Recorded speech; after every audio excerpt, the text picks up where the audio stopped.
Starting with the whale-shaped heart of the team, there are multiple ways to go after Kyogre, but with it being a box art legendary, it isn't exactly easy to obtain.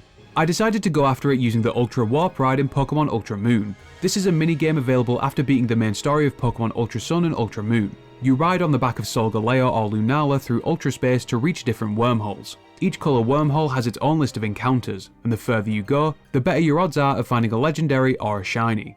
So the plan from here was simple. Find a Kyogre in a blue wormhole, and reset until I found one with an attack IV of 0.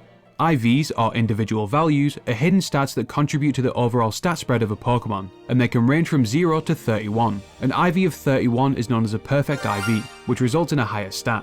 However, there are reasons to go for 0 IVs. Having 0 attack IVs means that the Pokemon will have the lowest possible physical attack stat, causing them to take less damage from moves like Foul Play and any self-inflicted damage from Confusion.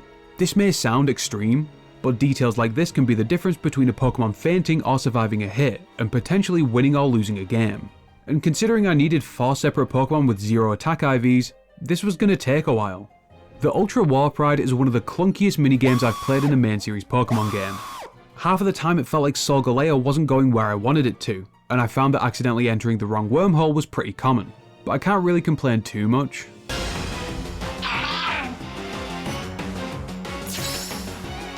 After about 2 hours of looking, I finally found Kyogre in the Ultra Space Wilds.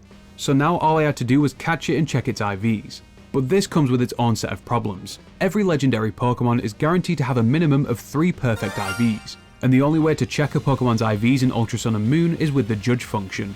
This means that I'd have to catch Kyogre, return to Alola, go to a Pokemon Center, and use the PC to check its IVs, and if they were wrong, I'd reset and try again.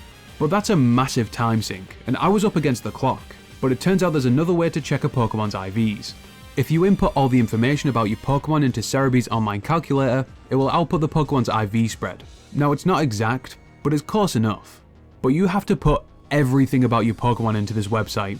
Level, nature, characteristic, stats, social security number, mother's maiden name, the whole shebang. After an hour of resetting Kyogre encounters, I got one with an attack IV of 7, which isn't 0, but it'll do. And after getting my Kyogre, I spent some more time finding a Thundurus in another wormhole, since I'd need both it and Tornadus in my party to access Landorus. And speaking of Tornadus,